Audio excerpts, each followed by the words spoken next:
Selamat berjumpa kembali dalam pembelajaran fisika.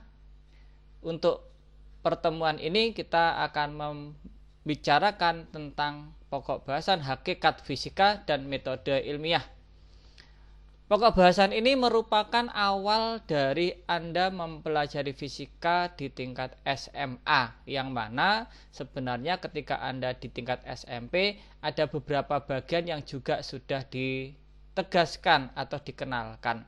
Maka ini akan melanjutkan tentang hal-hal yang pernah didiskusikan atau disampaikan oleh Bapak Ibu guru Anda di tingkat SMP. Apa itu ilmu fisika? Kecenderungannya untuk memahami fisika itu seperti bagaimana kita diminta menjelaskan sebuah bola yang menggelinding itu menggunakan rumus yang sulit dan panjang. Hal inilah yang kemudian membawa pemahaman bahwa fisika itu ilmu yang cukup rumit. Nah, sebenarnya apa sih ilmu fisika itu? Ilmu fisika itu sebenarnya adalah ilmu yang akan membicarakan tentang gejala-gejala fisika yang ada di sekitar kita. Jadi sebenarnya sih ya setiap hari semuanya ada. Kita pernah melihat pelangi itu juga. Kemudian mungkin bagi yang pernah bermain ke luar negeri pernah melihat pemandangan aurora. Atau kalau di rumah melihat peristiwa es melebur.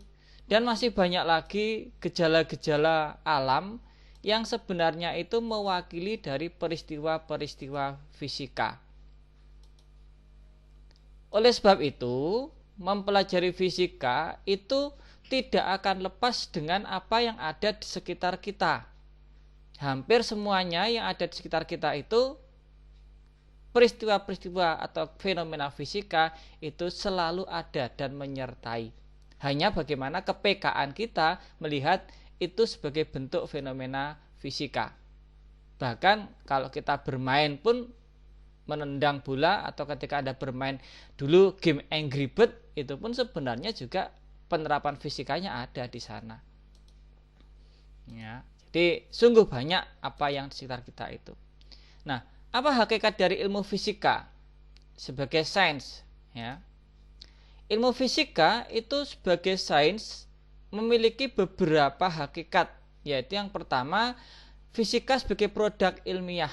Artinya fisika itu merupakan kumpulan dari pengetahuan. A body of knowledge. Artinya bahwa fisika itu merupakan kumpulan pengetahuan yang tersusun atas berbagai macam komponen-komponen pengetahuan yang dimiliki oleh manusia. Jadi sudah dikembangkan sejak ribuan tahun yang lalu. Bahkan sebelum tahun Masehi, ilmu fisika itu sudah mulai dipelajari. Kemudian yang kedua, fisika itu sebagai proses ilmiah. Jadi kalau kita ingin belajar ilmu fisika, maka pasti dilakukan cara penyelidikan. Tidak kemudian asal disampaikan, dibicarakan tanpa ada dasar. Maka perlu ada penyelidikan. Maka fisika itu adalah a way of investigating. Fisika sebagai proses ilmiah dapat dipertanggungjawabkan dari penyelidikan itu. Dan yang ketiga, fisika sebagai sikap ilmiah atau cara berpikir atau a way of thinking. Bahwa orang kalau belajar fisika itu selain secara kognitif pintar, cerdas, tetapi secara sikapnya pun harus seturut dengan kemampuan berpikir kognitifnya. Sekarang bagaimana fisika sebagai produk ilmiah? Fisika sebagai produk ilmiah didasarkan oleh beberapa hal yang harus dipenuhi. Jadi ada fakta, biasanya begitu. Apa yang ada di sekitar kita dan dapat diulang-ulang itulah fakta. Misalnya, benda itu kalau kita lepas, maka dia akan jatuh ke bawah. Diulang dimanapun itu akan terjadi, maka itulah fakta. Kemudian postulat atau gagasan dasar yang diterima tanpa melalui eksperimen. Jadi gagasan dapat diterima, tetapi tanpa perlu eksperimen. Ya, contohnya adalah tentang kecepatan cahaya itu 3 kali 10 pangkat 8 meter per sekon. Dan paling besar tidak ada lagi kecepatan yang lain melebihi itu. Itu adalah postulat.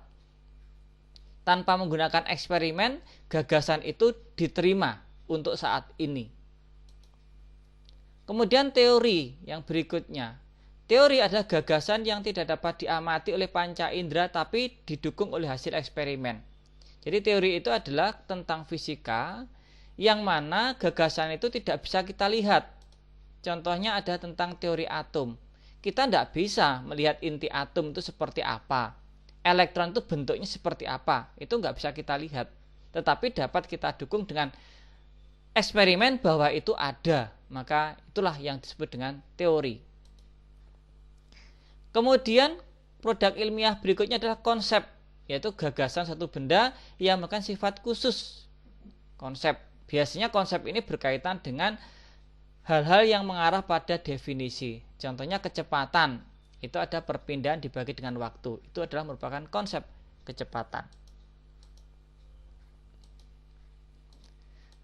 Selain itu masih ada prinsip, yaitu generalisasi, kemudian masih ada model, kemudian masih ada hukum. Dan hukum ini adalah merupakan produk ilmiah fisika yang paling tinggi hukum itu. Jadi hukum fisika, contohnya hukum Newton, itu adalah contoh satu produk fisika yang paling tinggi.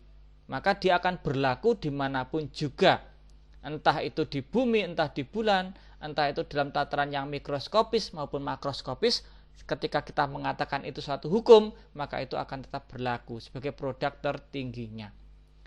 Dan untuk belajar fisika tentunya harus ada rumus-rumus sebagai bentuk pernyataan matematika, sehingga pernyataan itu dapat diterjemahkan kaitannya fakta, konsep, prinsip maupun hukum yang sudah kita bicarakan tadi.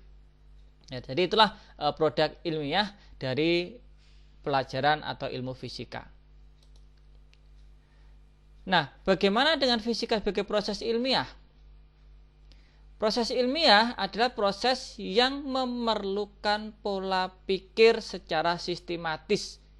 Karena proses ilmiah ini nanti yang harus diuji.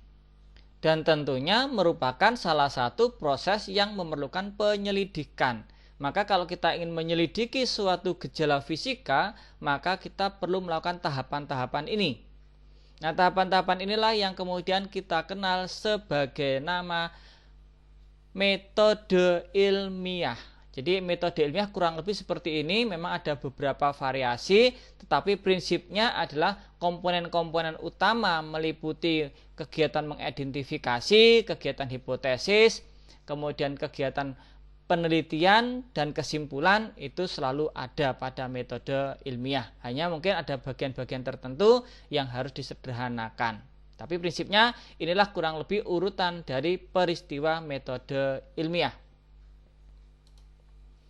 Maka dalam salah satu metode ilmiah ada perencanaan penelitian. Di situ adalah proses bagaimana kita harus tahu arti dari apa itu variabel bebas, variabel terikat, dan variabel tetap.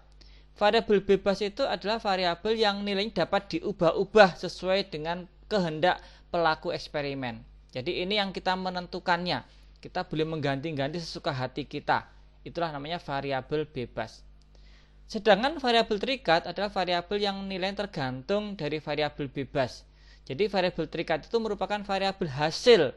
Ya, hasil dari siapa? Hasil dari variabel bebas. Maka hasilnya nanti variabel terikat akan tergantung atau akan dipengaruhi variabel bebas. Sedangkan variabel tetap adalah variabel yang selama percobaan tidak diganti. Dan ini pun nanti akhirnya variabel tetap juga akan mempengaruhi dari variabel terikat itu hasilnya. Nah, contohnya kalau kita akan belajar tentang rangkaian listrik. Maka kalau kita ingin rangkaian listrik, maka kalau kita mengambil logam, kemudian logam itu kita berikan baterai tegangan listrik, maka logam itu akan menghasilkan arus listrik yang berubah-ubah. Sehingga yang nilai yang berubah-ubah ini, yang hasilnya berubah-ubah, itulah yang ditandai dengan variabel terikat. Dengan tegangan listrik yang sama, logamnya kita ganti tembaga, arusnya akan berbeda. Logamnya kita ganti dengan besi, arusnya akan berbeda. Logam yang kita ganti-ganti itulah variabel bebas, hasil dari variabel bebas dengan variabel tetap menghasilkan variabel terikat yang nilainya akan selalu berubah.